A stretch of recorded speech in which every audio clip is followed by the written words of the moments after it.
অধ্যায় ১০ বাংলাদেশে দায়িত্বপ্রাপ্ত কর্মকর্তাদের কর্মকাণ্ড মিস্টার মহাপাত্র ও তার ড্যান্সার স্ত্রী ১৯৯১ সালের পর বাংলাদেশে এর দায়িত্বপ্রাপ্ত কর্মকর্তা ছিলেন মিস্টার মহাপাত্র। ঢাকাস্থ ভারতীয় দূতাবাসে কূটনীতিকের ছদ্মাবরণে তিনি ছিলেন ইন্টেলিজেন্স ক্যাডারের একজন কর্মকর্তা।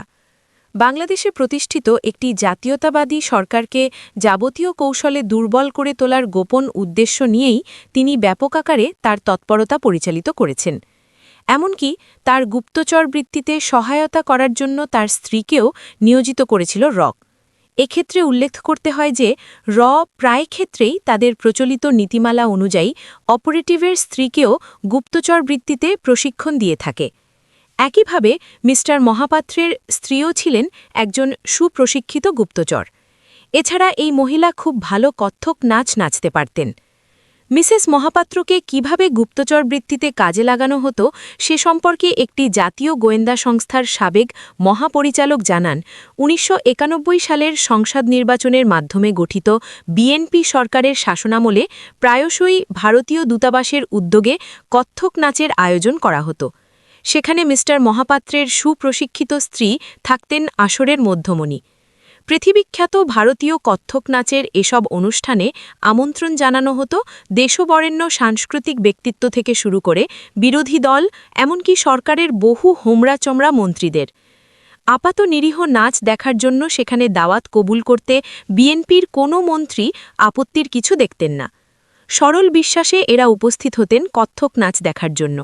অথচ এই নাচের ফাঁকে ফাঁকে বা আপ্যায়নের সময় মিস্টার মহাপাত্র সহ ভারতীয় কূটনীতিকদের ছদ্মাবরণে থাকা অপারেটিভগণ মন্ত্রী এমপিদের কাছ থেকে আলাপছলে অনেক গুরুত্বপূর্ণ তথ্য যেমন লাভ করতেন, তেমনি ব্যবসা-বাণিজ্য প্রসঙ্গেও ভারতের অনুকূলে আদায় করতেন অসংখ্য সুবিধা।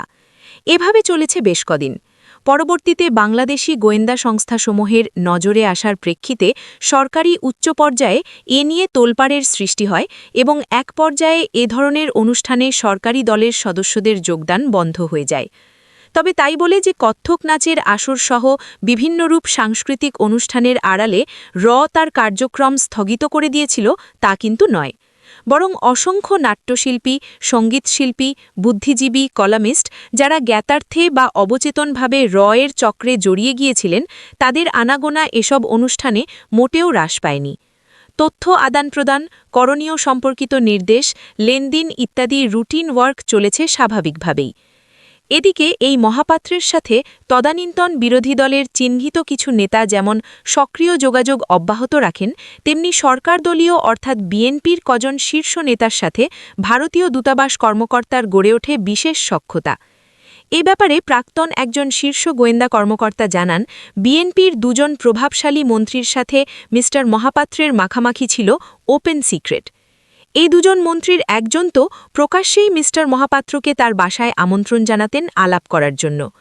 এদিকে প্রচলিত নিয়মানুযায়ী মিস্টার মহাপাত্রকে সার্ভেইলেন্সে রাখত ইন্টেলিজেন্স সংস্থাগুলো। প্রাত্যহিক নজরদারির এক পর্যায়ে একদিন মিস্টার মহাপাত্রের গাড়ি ফলো করে দেখা গেল তিনি যাচ্ছেন উক্ত মন্ত্রীর বাসায়।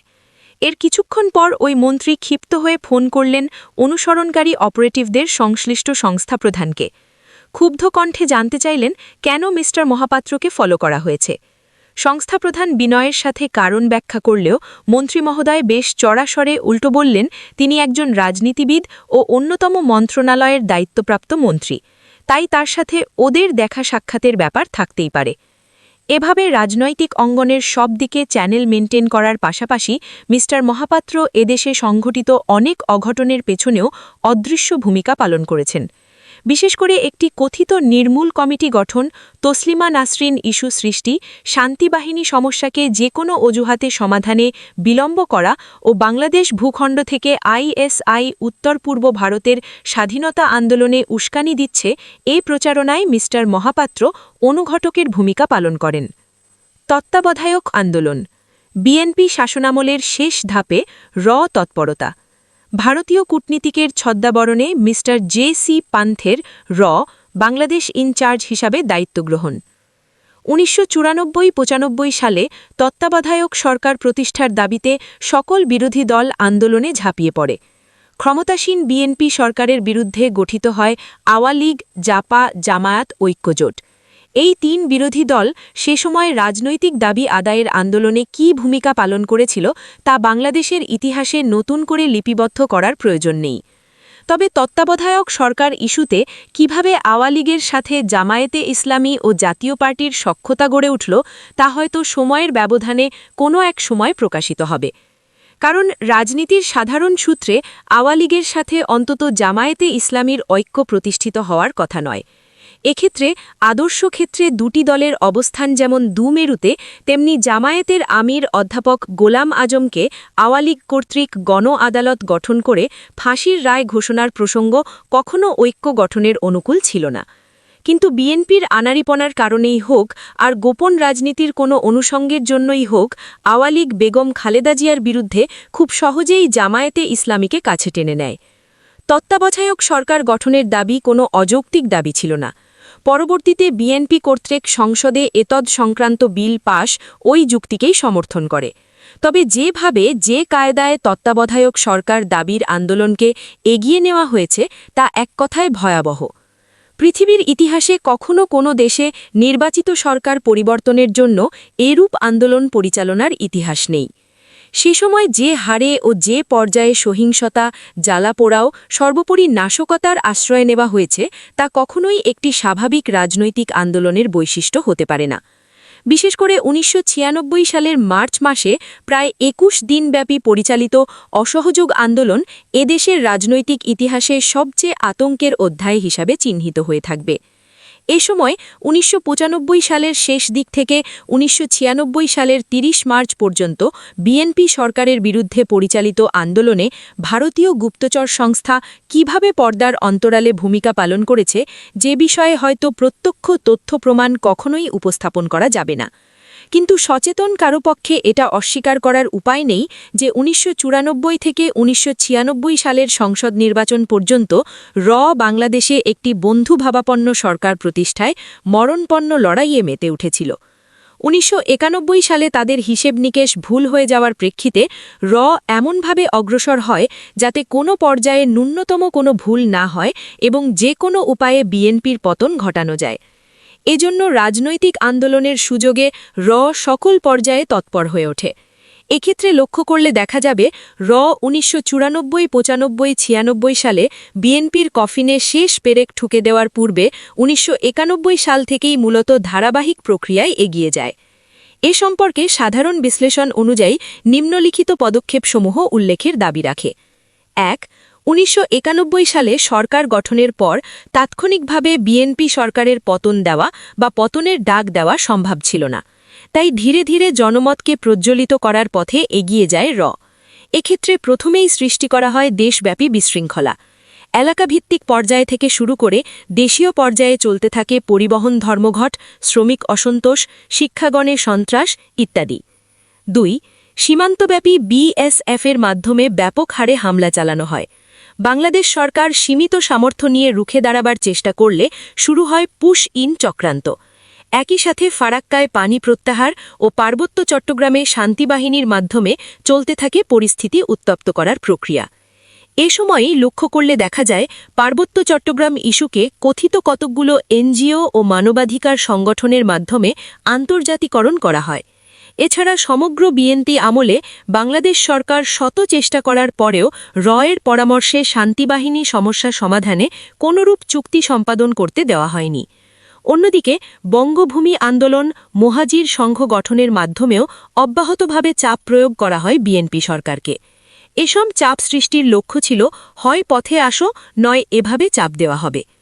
এদিকে ঘাতক দালাল নির্মূল কমিটি গঠন এবং অধ্যাপক গোলাম আজমের কথিত ফাঁসির রায় কার্যকর করার দাবি নিয়ে সৃষ্টি করা হয় ব্যাপক বিশৃঙ্খলা।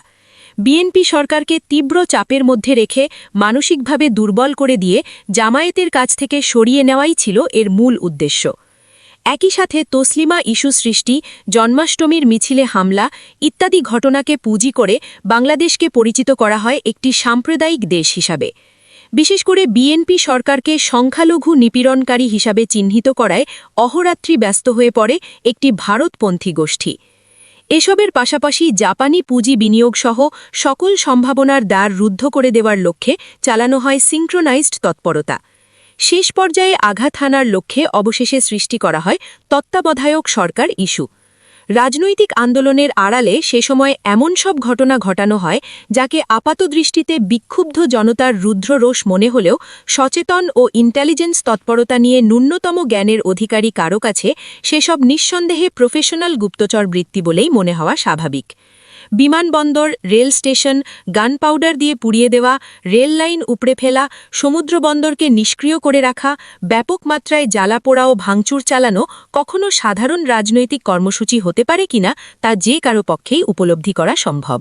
এভাবে একদিকে যখন অন্তর্জাতমূলক তৎপরতার পাশাপাশি এদেশীয় রাজনৈতিক দলের মাধ্যমে চলছে সীমাহীন তাণ্ডব, তখন অপরদিকে এর নিজস্ব অপারেটিভ ও বাংলাদেশি এজেন্টদের তৎপরতাও লক্ষণীয় পর্যায়ে স্পষ্ট হয়ে ওঠে।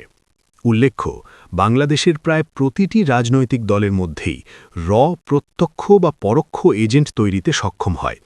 এসব এজেন্টরা অর্থ বা আদর্শের জন্য কে যাবতীয় উপায়ে তথ্য সরবরাহ করে যেমন সহায়তা করেছে, তেমনি মাঠ পর্যায়েও কর্মকর্তাদের পরিকল্পনা মতো তৎপরতা চালিয়েছে।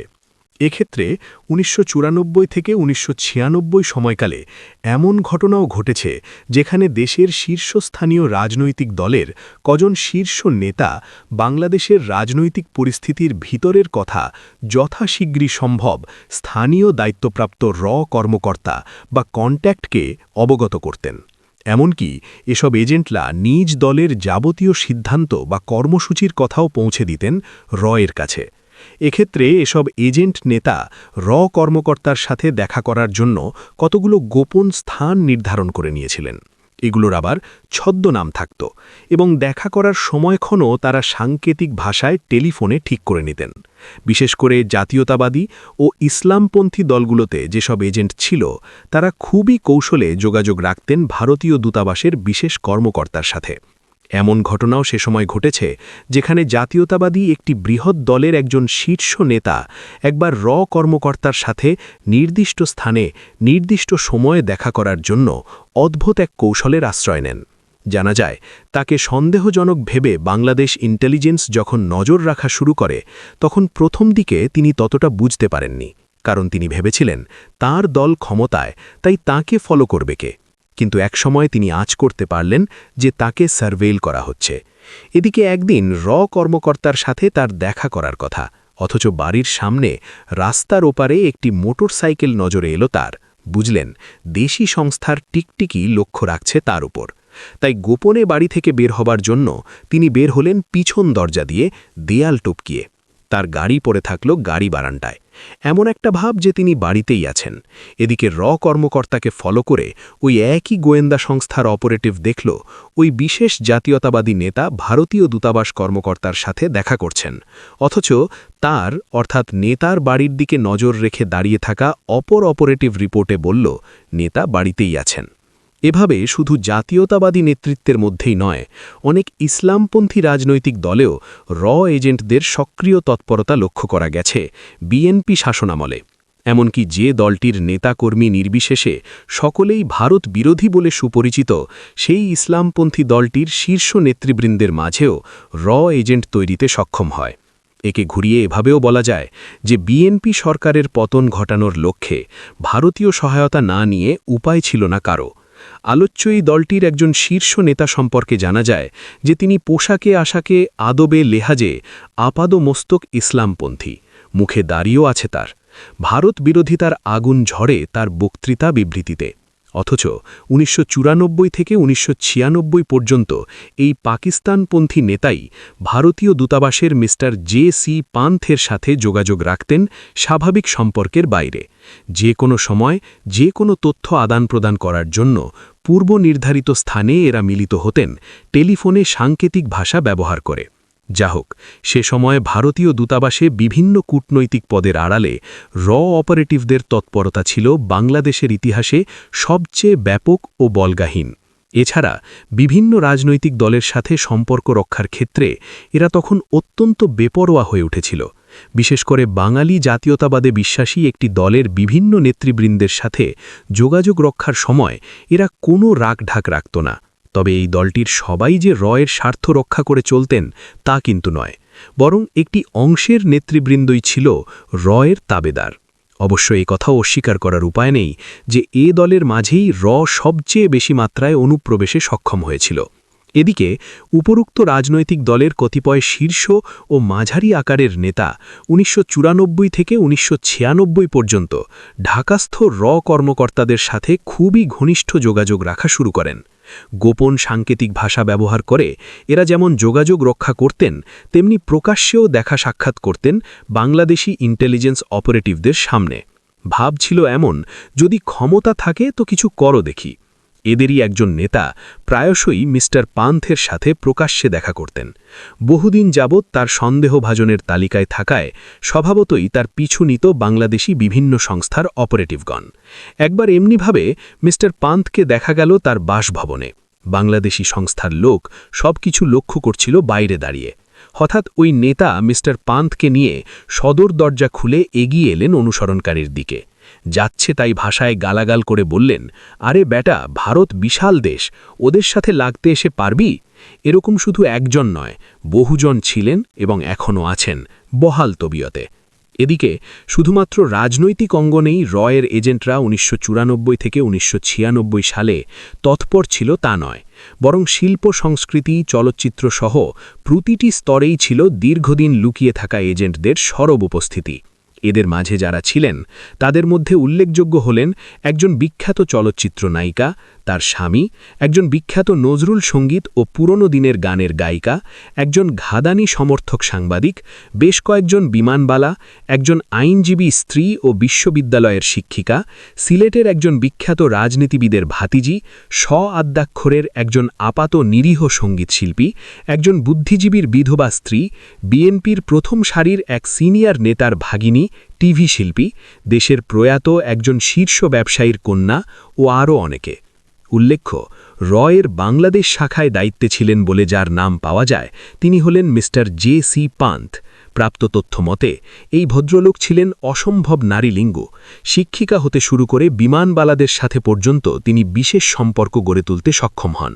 এই মিস্টার জে.সি. পান্থের পুরো নাম হল জগদীশচন্দ্র পান্থ।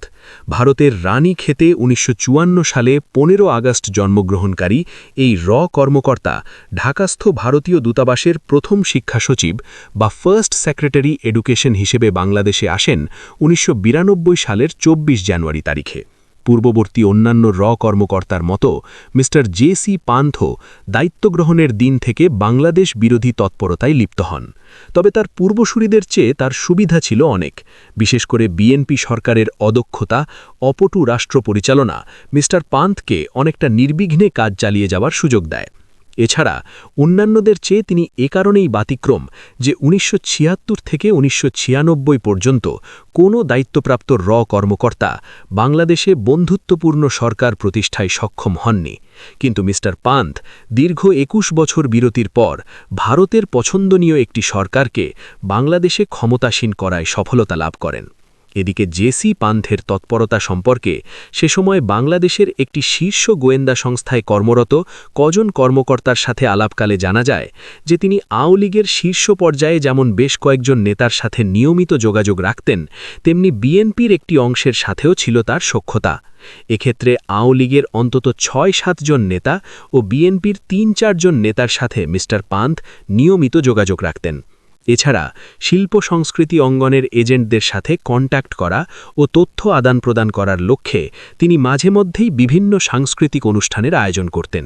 এক্ষেত্রে ধানমন্ডির স্টার কাবাবের উপরে অবস্থিত ভারতীয় সাংস্কৃতিক কেন্দ্রেই বেশিরভাগ সময় অনুষ্ঠানের আয়োজন করা হতো। এরকম একটি সাংস্কৃতিক অনুষ্ঠানের আয়োজন করা হয়েছিল ২৩ নভেম্বর ১৯৯৫ তারিখে। মৌলানা আবুল কালাম আজাদের স্মৃতির উদ্দেশ্যে আয়োজিত অনুষ্ঠানে পূর্বোল্লিখিত টিভি নাট্যশিল্পী, গায়িকা, চলচ্চিত্র নায়িকা সহ আরও অনেকে আসেন আমন্ত্রিত অতিথি হিসাবে।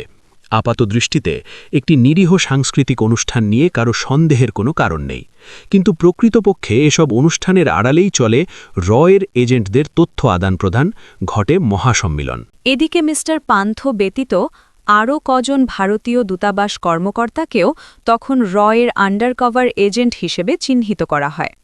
এদের মাঝে একজন শীর্ষ ভারতীয় কূটনৈতিক ছাড়াও ভিসা সেকশনের প্রথম সচিব পদমর্যাদার একজন কর্মকর্তাকে রয়ের অপারেটিভ বলে শনাক্ত করা হয়েছিল।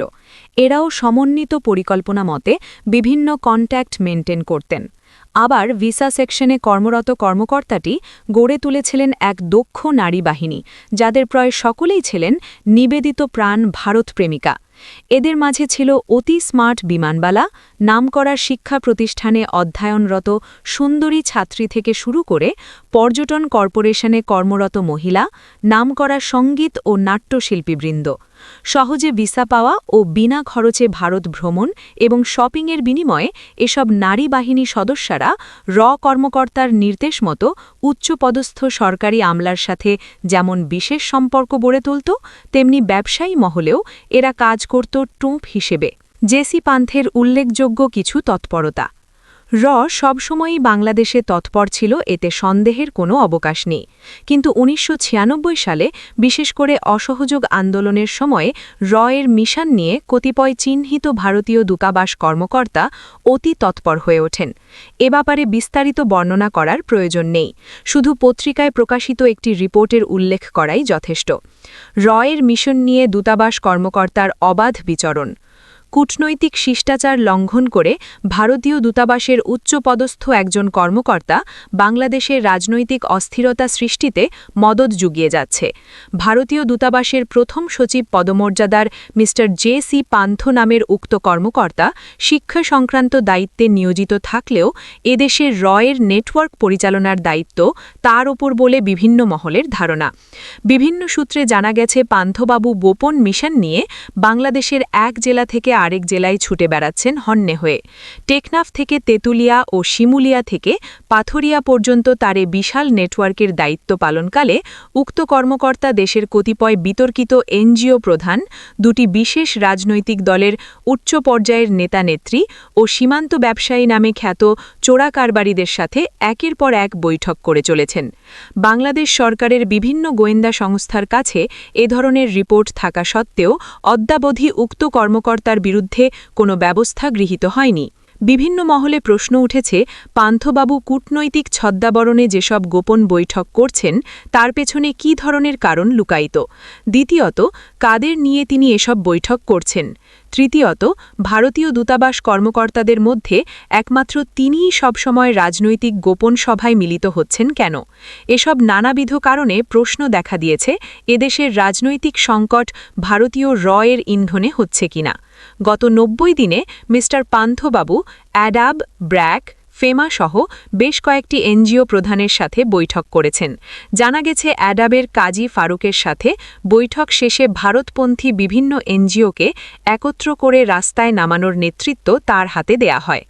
এছাড়াও নির্বাচন পর্যবেক্ষণের জন্য ফেমা নামের একটি সংগঠনকে নামানো হয়েছে।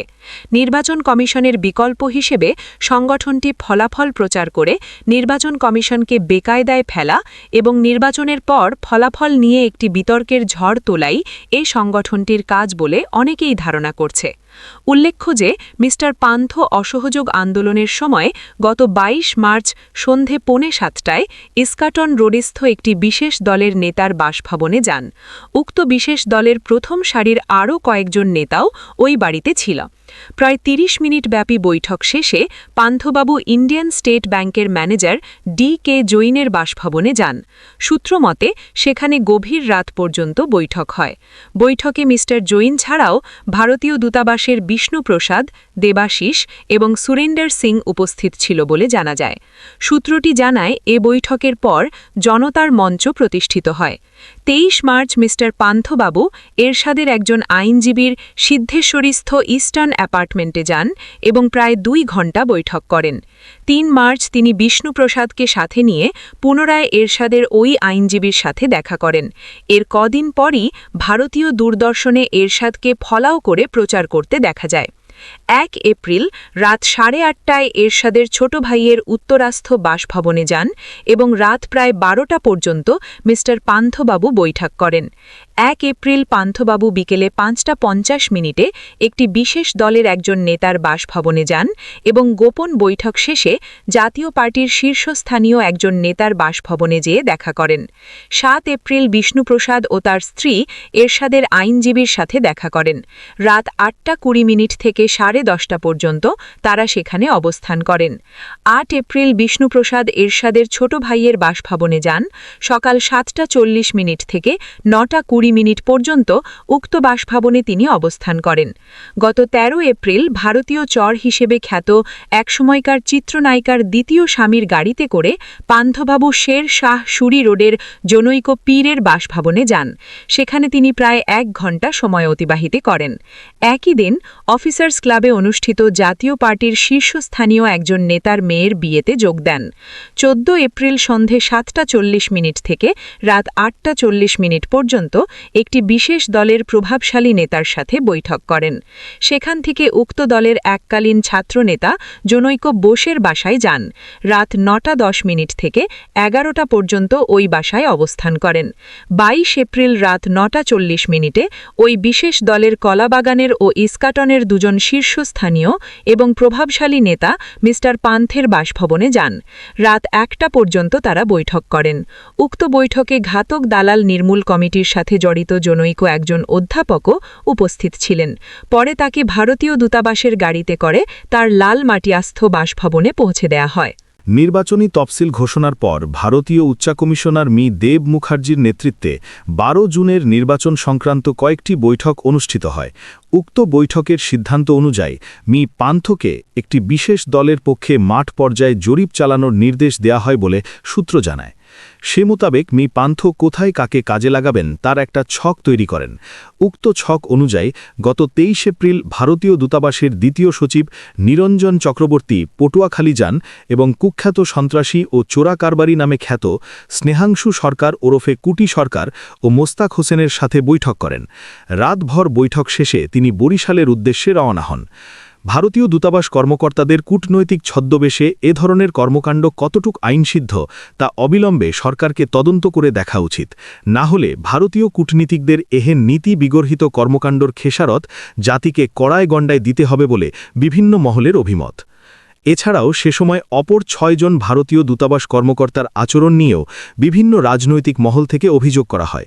উল্লেখ্য, জে.সি. পান্থ ছাড়াও এসব কর্মকর্তা সংসদ নির্বাচনের পূর্বে দেশের বিভিন্ন জেলা সফরে বের হন এবং একটি রাজনৈতিক দল কোথায় কিরূপ ফলাফল করবে সে ব্যাপারে বাংলাদেশি প্রশাসনের কর্মকর্তাদের কাছে প্রকাশ্যে খোঁজ খবর নেয়া শুরু করেন। যেভাবে এরশাদ বিএনপির সাথে কোয়ালিশন গঠনে ব্যর্থ হলেন। 20 মে 96-এ তদানীন্তন সেনাপ্রধান লেট জে এএসএম নাসিম অভ্যুত্থান সংগঠনের যে উদ্যোগ নেন তা ব্যর্থতায় পর্যবসিত হয়।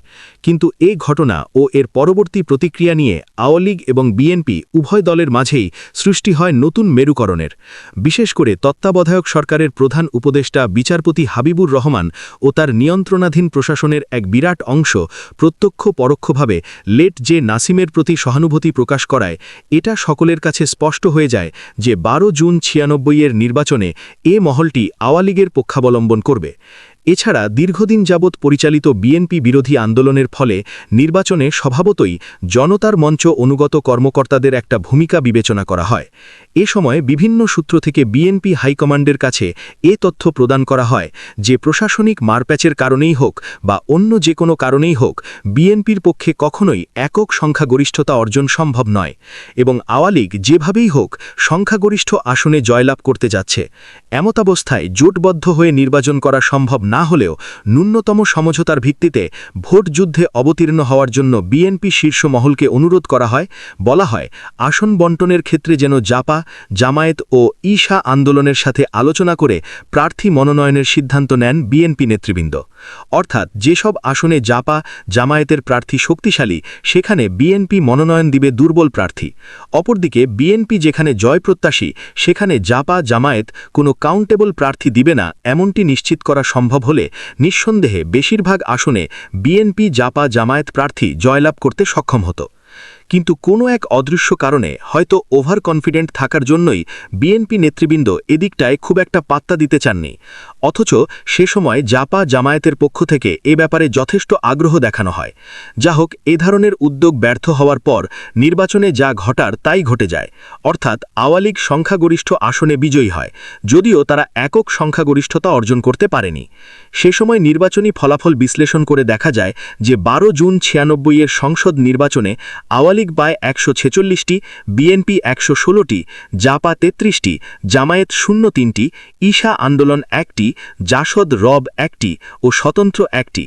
এ পর্যায়ে সরকার গঠনের মতো সংখ্যাগরিষ্ঠতা অর্জনে, অর্থাৎ 151 জন সংসদ সদস্যের সমর্থন নিশ্চিত করার জন্য আওয়ামী লীগ মরিয়া হয়ে ওঠে। অন্যদিকে জাতীয়তাবাদী শক্তির শুভাকাঙ্ক্ষীগণ এ পরিস্থিতিতে বিএনপি জাপা জামায়াতের সমন্বয়ে একটি কোয়ালিশন সরকার গঠনের জন্য প্রাণান্ত প্রচেষ্টা চালিয়ে যান। তখন অবস্থা এমন যে কেবলমাত্র জাতীয় পার্টির সমর্থন পেলেই সরকার গঠন করা সম্ভব ছিল। এক্ষেত্রে জাতীয় পার্টি কাকে সমর্থন দিবে তা নির্ভর করছিল জাপা চেয়ারম্যান এরশাদের সিদ্ধান্তের উপর, কিন্তু তিনি ছিলেন জেলে। তাই তার পক্ষে পরিস্থিতি বিবেচনাপূর্বক, বিশেষ করে দলের অভ্যন্তরে ঘাপটি মেরে থাকা ভারত অনুগত অংশকে নিষ্ক্রিয় না করে বিএনপির প্রতি সমর্থন জানানো ছিল অসম্ভব ব্যাপার। তাই তিনি যে কোনো মূল্যে তাকে প্যারোলে একদিনের জন্য হলেও মুক্তি দেওয়ার ব্যবস্থা করতে বলেন আলোচনাকারীদের। এখানে উল্লেখ্য যে ঐক্য প্রচেষ্টাকারীদের প্রস্তাব নিয়ে আলোচনা করার জন্য ইতোমধ্যে বিশেষ ব্যবস্থায় যে এরশাদের সাথে বেগম রওশন এরশাদের সাক্ষাতের ব্যবস্থা করা হয়। ওই সাক্ষাতের সময় যে এরশাদ তার প্রতি প্রদর্শিত সকল প্রতিহিংসামূলক আচরণের কথা ভুলে বিএনপিকে সমর্থন জানানোর লক্ষ্যে অঙ্গীকারবদ্ধ হন। এমনকি ঐক্য প্রক্রিয়ার সাথে ঘনিষ্ঠভাবে জড়িত একটা সূত্র এ ব্যাপারে জানায় যে বিএনপির সাথে কোয়ালিশন সরকার গঠনে আগ্রহ প্রকাশ করে যে এরশাদ একটি কাগজে নিজ হাতে লিখেন যে দেশ ও সশস্ত্র বাহিনীর বৃহত্তর স্বার্থে তিনি যে কোনো ত্যাগ স্বীকারে প্রস্তুত। এক্ষেত্রে তিনি যে এরশাদ ইস্ট বেঙ্গল রেজিমেন্টের প্রাক্তন সদস্য হিসেবে নিজেকে টাইগার রূপে উল্লেখ করে বলেন, টাইগার কখনো বিট্রে করে না।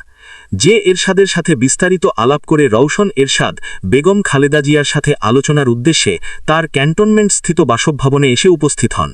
এদিকে যখন এভাবে কোয়ালিশন সরকার গঠনের প্রক্রিয়া চলছিল, তখন জাপার অভ্যন্তরের চক্রটিও চেষ্টা চালাতে থাকে যাতে যে কোনোভাবে এ ধরনের কোনো সিদ্ধান্ত নেওয়ার পূর্বে আওয়ামী লীগের সাথে সমঝোতায় উপনীত হওয়া যায়। একই সাথে বিএনপির অভ্যন্তরের কুচক্রী মহলটিও উদ্যোগ নেয় যাতে রওশন খালেদা আলোচনায় সিদ্ধান্ত গ্রহণ বিলম্বিত হয়। অন্যদিকে এ পরিস্থিতিতে একটি সূত্র থেকে চক্রটি জানতে পারে যে এরশাদকে মুক্তি দেওয়া ও বিএনপি জাপা কোয়ালিশন সরকার গঠনের একটি উদ্যোগ নেওয়া হচ্ছে। এ খবর পাওয়ার সাথে সাথে সর্বপ্রথম যে এরশাদ যাতে জেল থেকে ছাড়া না পান সে ব্যবস্থা নেওয়া হয় ও জাপার চক্রের সাথে আওয়ামী লীগের তড়িৎ বৈঠকের ব্যবস্থা করা হয়।